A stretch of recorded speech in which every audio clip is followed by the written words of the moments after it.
I never used to be afraid of being alone. In fact, I enjoyed my own company. Late nights were my favorite time of day. The world outside grew quiet, and I could hear my own thoughts clearly. But that was before the night everything changed, and now, I can't be alone in the dark anymore. It started one weekend. My roommate had gone out of town to visit family, so I had the apartment to myself.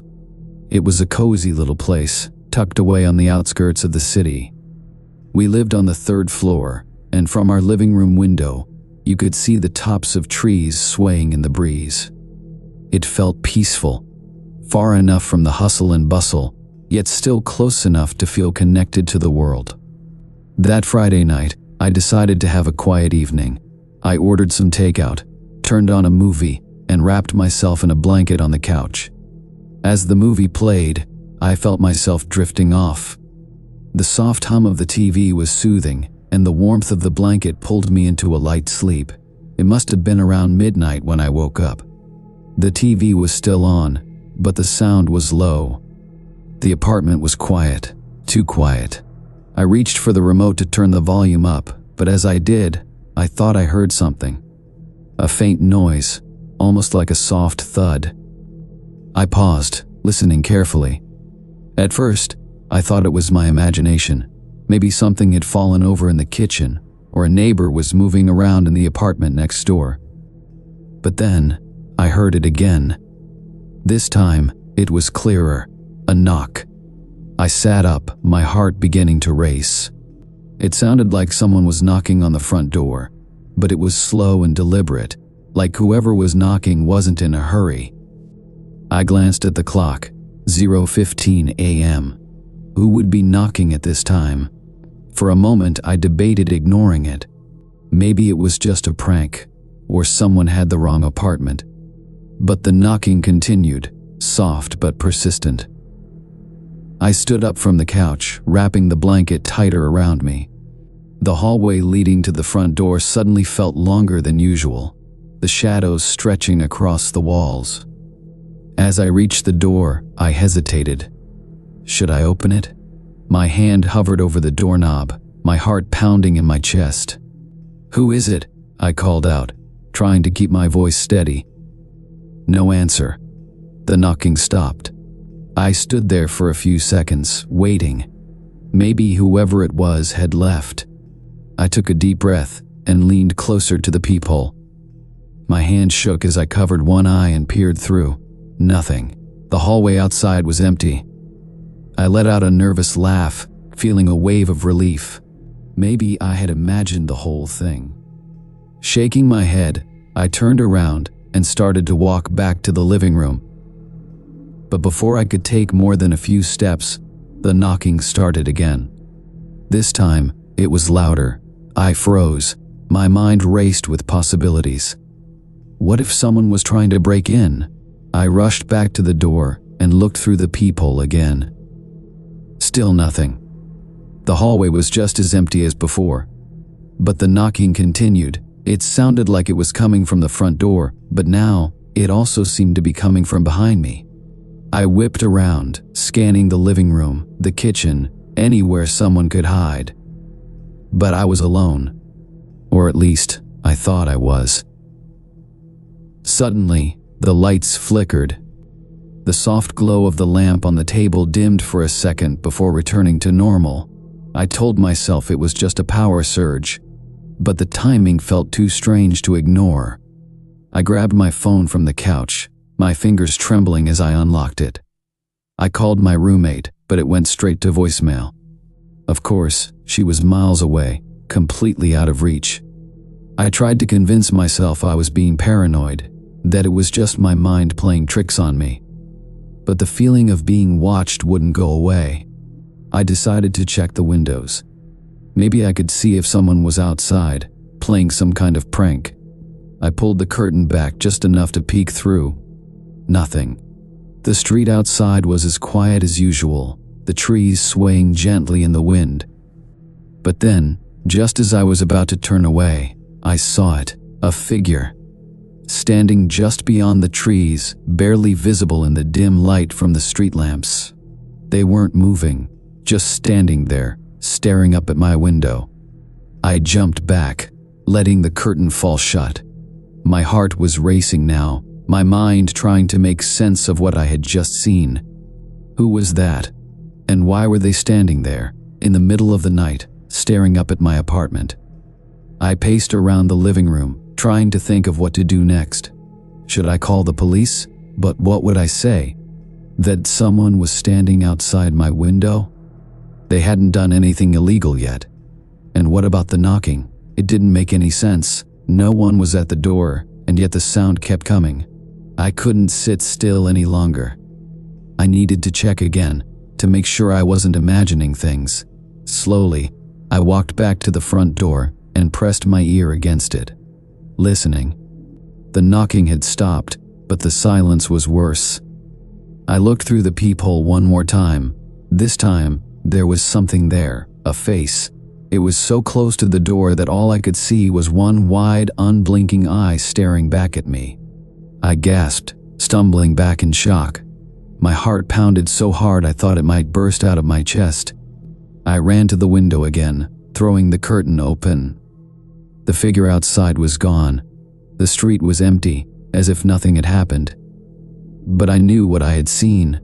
Someone, something, was out there. And now, they were at my door. I grabbed my phone again, this time dialing. My hands were shaking so much that I could barely hold the phone to my ear. "What's your emergency?" I could barely get the words out. "Someone's at my door," I whispered. "I think they're trying to get in." The operator stayed calm, asking me for my address and telling me help was on the way. But as I spoke, I heard the knocking again. This time, it was louder, faster, more urgent. I backed away from the door, my eyes wide with fear. The knocking turned into banging, as if whoever, or whatever, was on the other side was trying to break it down. I ran to the bedroom, locking the door behind me. My heart was pounding so loudly I could barely hear the sound of the police sirens in the distance.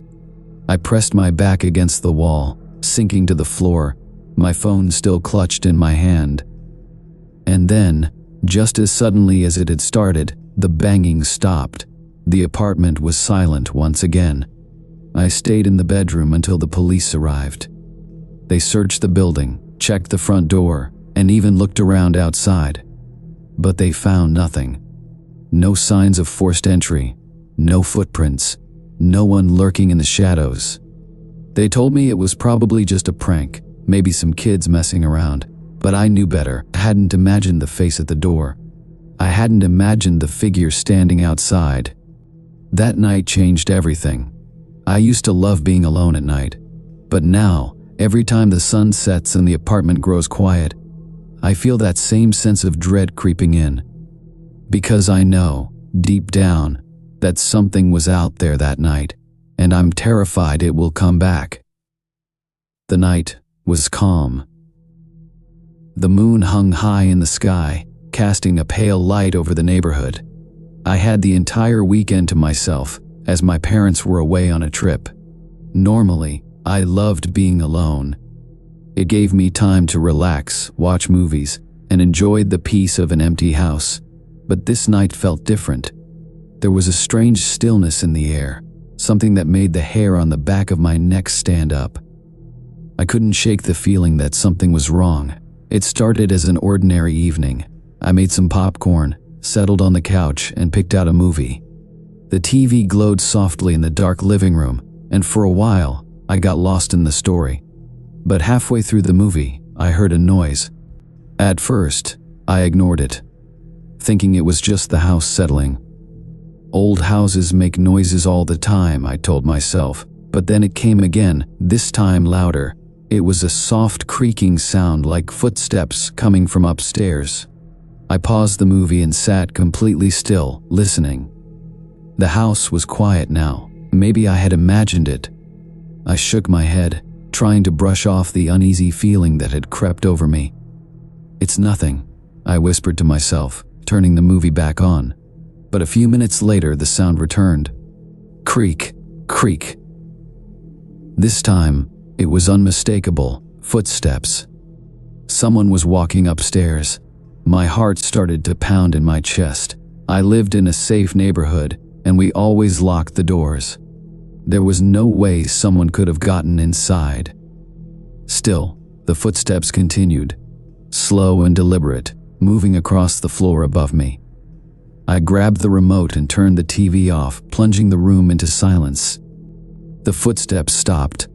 I sat there, frozen in fear, trying to figure out what to do. My phone was on the coffee table in front of me, and I thought about calling the police. But what would I say? That I heard footsteps? What if it was nothing? Gathering up some courage, I decided to check it out myself. I told myself it was probably just my imagination. Maybe the house was old and making weird noises, or maybe it was a draft. Slowly, I stood up from the couch, tiptoeing across the living room. I reached for the stairs, peering up into the dark hallway. "Hello," I called out, my voice barely above a whisper. "Is anyone there?" No response. I took a deep breath and started climbing the stairs, my hand gripping the railing tightly. Each step creaked beneath my weight, and I winced at how loud it sounded in the quiet house. As I reached the top, I paused, listening. Nothing. The hallway was empty, the doors to the bedrooms all closed. I walked slowly, checking each room as I passed. First, I opened the door to my parents' bedroom. The room was dark, the bed neatly made, everything in its place. I flicked on the light to be sure, scanning the room for any signs of movement. There was nothing. Next, I moved to my brother's room. He had gone away for college, so his room had been untouched for weeks. The air inside felt stale, like it had been closed off for too long. I switched on the light and glanced around. His bed was still covered with old clothes he hadn't packed, and his desk was cluttered with books and papers. Everything looked normal. I sighed in relief, convincing myself that I had just been hearing things. But just as I was about to leave his room, I heard it again. Creak. My breath caught in my throat. The sound was coming from behind me. I turned around slowly, my heart pounding so hard I could barely hear anything else. The hallway outside was still empty, but now I could hear the sound more clearly. It wasn't just random creaks, it was definitely footsteps, moving slowly towards me. But there was no one there. Panic started to set in. I backed up into my brother's room, shutting the door behind me. My mind was racing, trying to make sense of what was happening. There had to be an explanation. Maybe it was the pipes or the floorboards. Maybe there was a rational reason for the sounds. But deep down, I knew something wasn't right. I could feel it in my gut. I grabbed my phone and dialed my parents. The phone rang and rang, but no one answered. Of course, they were probably asleep, or maybe their phones were off. I tried calling a friend, but the call went straight to voicemail. I was on my own. The footsteps had stopped again, but I wasn't ready to leave the room. I decided to stay inside for a while, hoping that whatever it was would go away. I sat on the edge of my brother's bed, staring at the door, my heart still racing. Minutes passed. The house was silent again, but the fear hadn't left me. Every little sound made me jump, a creak of the floor, the wind blowing against the windows. Even my own breathing sounded too loud. I felt trapped, too scared to leave the room but too terrified to stay. And then, the door handle moved. I stared at it in disbelief. It turned slowly, as if someone was trying to open the door. My body froze in place, paralyzed with fear. I wanted to scream, to run, to do something. But I couldn't move. The door handle turned all the way, and the door creaked open, just a crack. I waited, holding my breath. I expected someone, or something, to push the door open and step inside. But nothing happened. The door remained slightly ajar, and the hallway beyond was dark and empty. After what felt like an eternity, I finally managed to move. Slowly, I stood up from the bed and crept toward the door. My hands were shaking as I reached for the handle, ready to slam it shut if anything appeared. I leaned closer, peeking through the small gap, and then I saw it, a shadow, darker than the hallway, standing just outside the door. It was tall, with no distinguishable features, just a solid, black figure looming in the darkness. I couldn't see its face, if it had one, but I could feel it watching me. I gasped, stumbling back and slamming the door shut. My heart was racing so fast I thought it might explode. I pressed my back against the door, trying to hold it closed, as if that would keep the shadow out. But deep down, I knew it was already inside. It had been here all along, watching, waiting. I had to get out of the house. Without wasting another second, I ran to the window, yanking it open. My brother's room was on the second floor, but I didn't care. I would rather jump than stay in the house with whatever that thing was. I climbed out onto the roof, feeling the cool night air hit my face. My heart was still pounding, but I didn't stop. I slid down the roof and dropped onto the ground below. I hit the grass hard, but I didn't stop to check if I was hurt. I ran as fast as I could, away from the house, down the street, and into the darkness. I didn't know where I was going, but I didn't care. I just needed to get away. Eventually, I found myself at a neighbor's house. I pounded on the door, desperate for help. When they opened the door, I could barely speak, my words coming out in gasps. They let me in, and I told them what had happened, though I wasn't sure if they believed me. The police were called, and they searched my house, but they found nothing. No signs of forced entry, no one hiding inside. They told me it was probably just my imagination, that I had scared myself. But I knew the truth. Something had been in the house with me that night, something that wasn't human. I haven't been able to sleep alone since. Even now, months later, I can still hear the footsteps in my mind, creeping closer and closer. And sometimes, when I'm alone at night, I can feel the shadow watching me, waiting for the moment to return. It was a cold, quiet night, and I was home alone. My parents had gone out of town for the weekend, and my little brother was staying with our grandparents. The house was all mine for 2 whole days. At first, I was excited.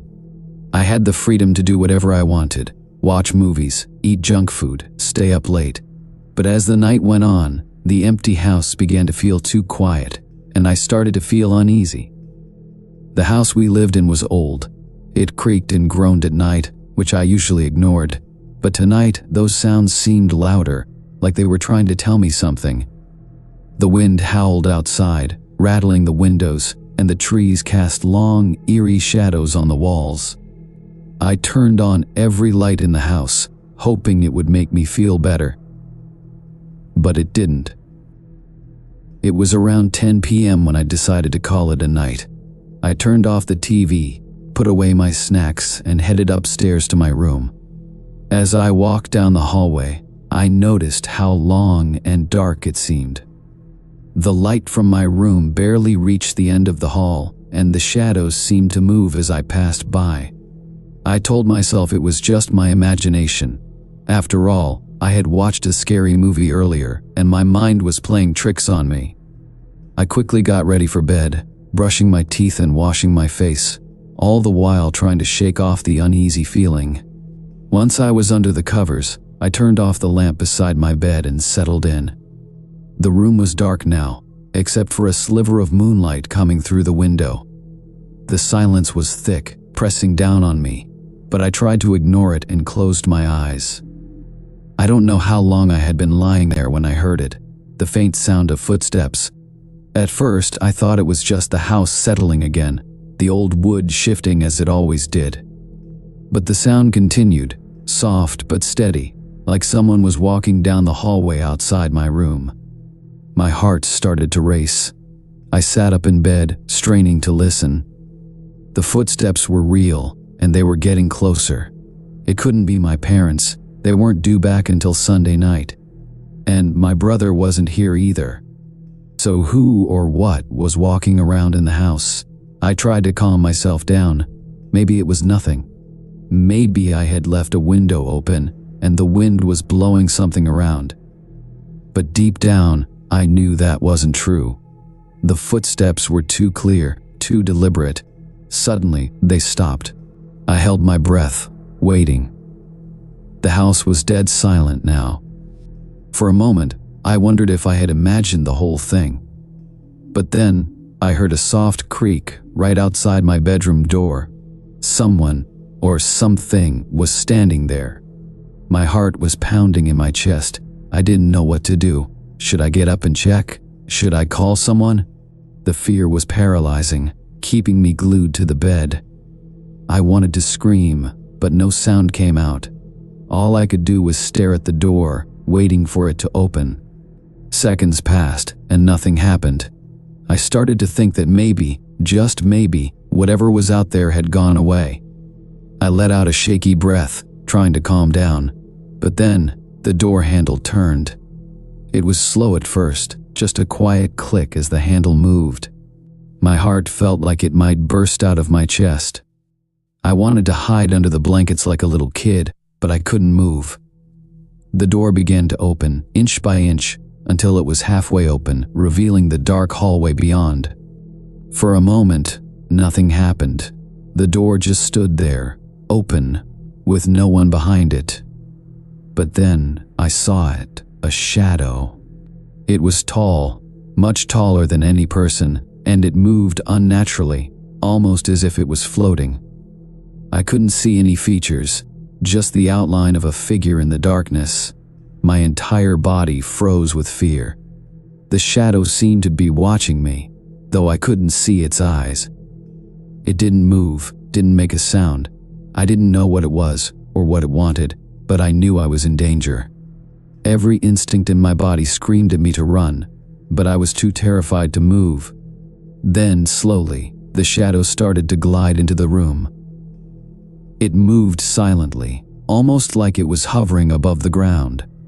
I wanted to scream, to run, but my body wouldn't listen. I could only watch as the shadow came closer and closer, its dark form filling the room. Just as it reached the foot of my bed, I snapped out of my frozen state.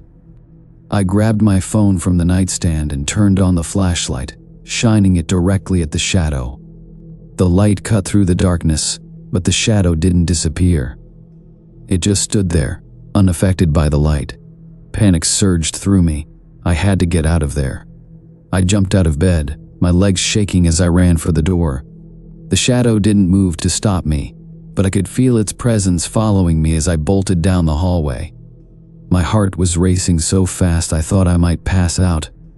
I ran downstairs, not even bothering to turn on the lights. The front door was my only goal. I reached it, my hands shaking as I fumbled with the lock. Behind me, I could feel the air grow colder, like the shadow was right there, just inches away. Finally, I got the door open and rushed outside into the cold night air. I didn't stop running until I was halfway down the street. Only then did I turn around to look back at the house. It was dark and still, just as it had been when I first went to bed. There was no sign of the shadow, no movement at all. But I knew it was still there, waiting inside. I didn't go back inside that night. I ran to my neighbor's house and pounded on the door until they answered. I must have looked like a mess, hair wild, face pale, and eyes wide with fear. I told them what happened, though I wasn't sure if they believed me. Who would believe a story about a shadow in the house? They let me stay the night, and the next morning, I called my parents and told them everything. They came home early, but when we went back to the house, there was no sign of the shadow. Nothing seemed out of place, but I knew what I had seen. For the rest of the weekend, I refused to be alone in the house. Even when my parents tried to reassure me that it was just my imagination, I couldn't shake the feeling that something was wrong. I started to sleep with the lights on, afraid that if I turned them off, the shadow would return. It's been months since that night, but I still don't feel safe. Every creak, every sound in the house makes my heart race. I can't be alone at night anymore. Even when my parents are home, I find myself checking the doors and windows, making sure everything is locked. And sometimes, When I'm lying in bed at night, I think I can see something out of the corner of my eye, a shadow, just outside my bedroom door, waiting for the right moment to return.